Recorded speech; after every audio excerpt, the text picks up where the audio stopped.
Hello everyone. Today we'll discuss about treatment of goodwill at the time of admission of a partner.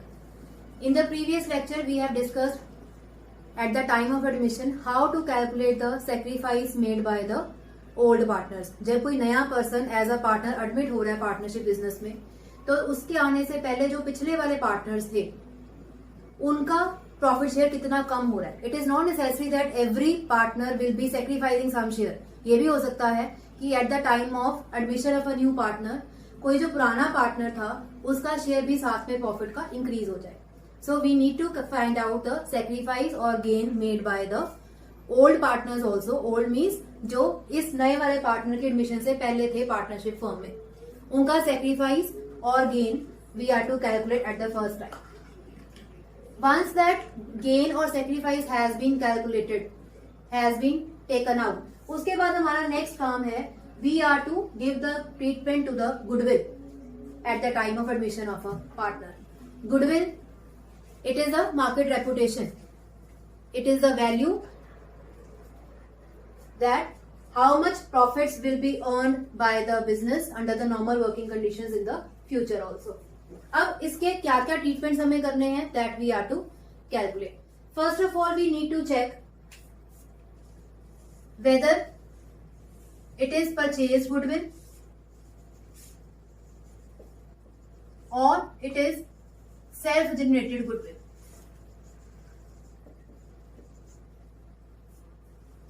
अगर तो ये business पुराना चली आ रहा है, पुराना बिजनेस ही अब नए पार्टनर ने एडमिट हुआ तो that goodwill will be self generated goodwill. अगर ये पार्टनरशिप फर्म जो है किसी ने टेक ओवर करी है then it will be a purchase goodwill. So in case of self generated goodwill according to the provisions of AS 26, self generated goodwill is not to be shown in the books.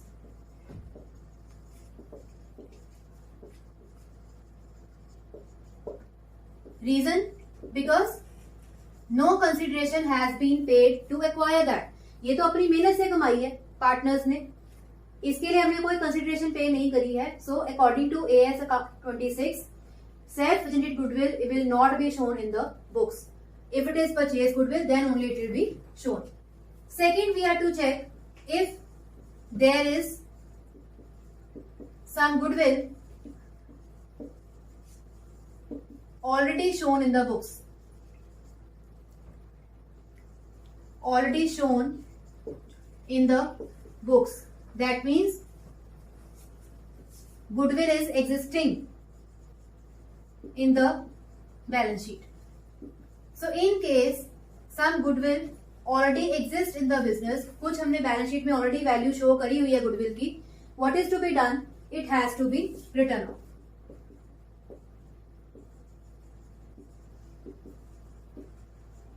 ये हमने पहले भी करा है काम, जब reconstitution of the partners किया था वहां भी हमने समझी थी ये चीज. If there is some goodwill already existing in the books that has to be written off. और ये किसको हम राइट ऑफ करते हैं? Among the old partners. Old partners का मतलब है रिकॉन्स्टिट्यूशन से पहले इन द ओल्ड रेशो.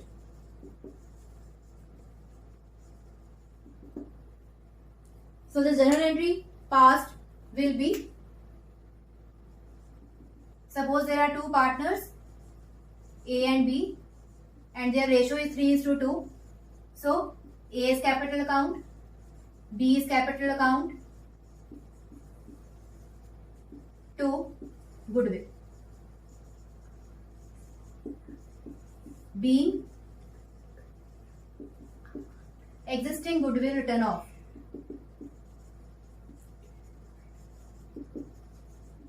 अगर पार्टनर्स के पास ₹50,000 गुडविल थी, suppose A and B are partners in the ratio 3:2 and goodwill is existing in the books at 50,000. Now C is admitted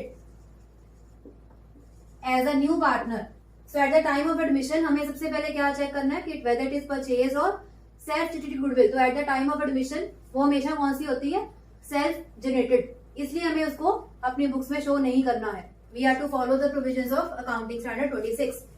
दूसरी चीज हमें चेक करनी है कि if there is some goodwill existing in the balance sheet, अब इस point of time पे इस एग्जांपल के accordingly ₹50,000 is shown in the books, so that 50,000 has to be written off. हमने अपनी बुक्स में से उसको खत्म करना है by giving the benefit to the partners. So here it will be A's capital account will be debited with 30,000. B's capital account will be debited with 20,000 to goodwill 50,000. Goodwill has been written off in the old ratio, that is 3:2. ठीक है. इसके बाद next step comes is that at the time of admission of a partner, जब कोई partner आया business में, at that time what amount he has brought in and how it will be adjusted. So now next step that we are to adjust. Now when a new partner is admitted, जब वो नया partner business में आएगा, he will acquire some share of profit. जो new partner आएगा, he acquires का मतलब है वो लेता है.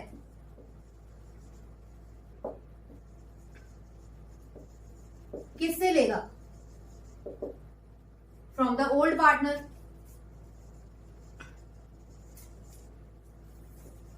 अब दुनिया की रीत तो यही है, जब हम किसी से कुछ लेते हैं तो उसके बदले में कुछ देना भी पड़ेगा. So now what he has to do is, new partner has to compensate the old partners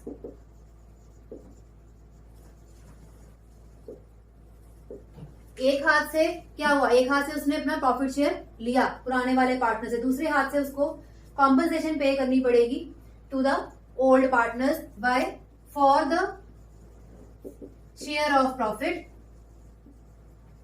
acquired from them, and this compensation is paid in form of goodwill. जो बिजनेस की गुडविल है उसके बेसिस पे this compensation is calculated, कि जो नया partner आ रहा है वो उसने जितना भी प्रॉफिट शेयर जो है एक्वायर करा ओल्ड पार्टनर से, उसके लिए उसको कुछ कॉम्पनसेशन देनी है. How to calculate this compensation?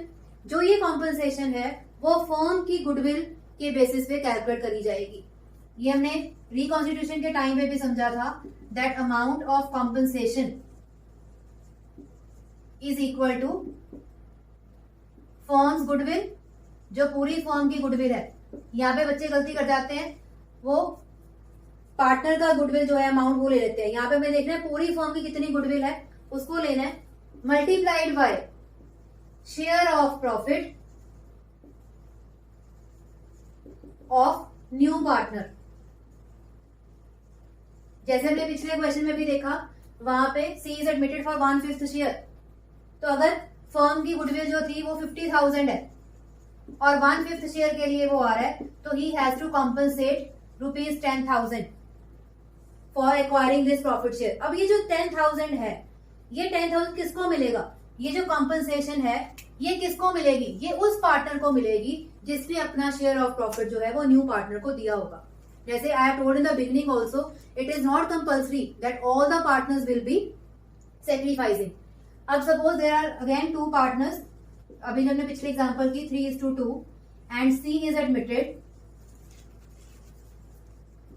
अगर सी का जो शेयर है 1/5 वो सारा का सारा ए सेक्रीफाइस करता है, तो ये सारी की सारी कॉम्पनसेशन किसको मिलेगी? ए को. अगर ये सारा का सारा शेयर बी कॉम्पनसेट करता है, तो ये सेक्रीफाइस जो कॉम्पनसेशन है किसको मिलेगा? बी को. अगर दोनों कुछ कुछ शेयर जो है वो सेक्रीफाइस कर रहे हैं, तो the ratio in which they are sacrificing their share of profit, in that ratio only they will be getting this compensation. That means the compensation brought in by the new partner will be shared by, taken by, क्योंकि इन्होंने अपना share of profit दिया है. So now they will be taking this compensation sacrificing partners. जरूरी नहीं है कि सारे के सारे पार्टनर्स जो है वो सेक्रीफाइस करें. तो वी इसीलिए जो फर्स्ट स्टेप पे हमने करते हैं, सबसे पहले वी कैलकुलेट द गेन और sacrifice made by the partners. That is the reason why we calculate that gain और sacrifice made by the partners. तो वो जो वहां पे सेक्रीफाइस हमने निकाला होगा, उस सेक्रीफाइसिंग रेशियो में this compensation will be share. अगर सिर्फ एक ही पार्टनर सेक्रीफाइस कर रहा है तो एक ही पार्टनर को सारा कॉम्पनसेशन मिल जाएगा। अगर एक से ज्यादा पार्टनर सेक्रीफाइस कर रहे हैं तो जितने भी पार्टनर सेक्रीफाइस करेंगे उनकी सेक्रीफाइसिंग रेशियो में this compensation will be divided.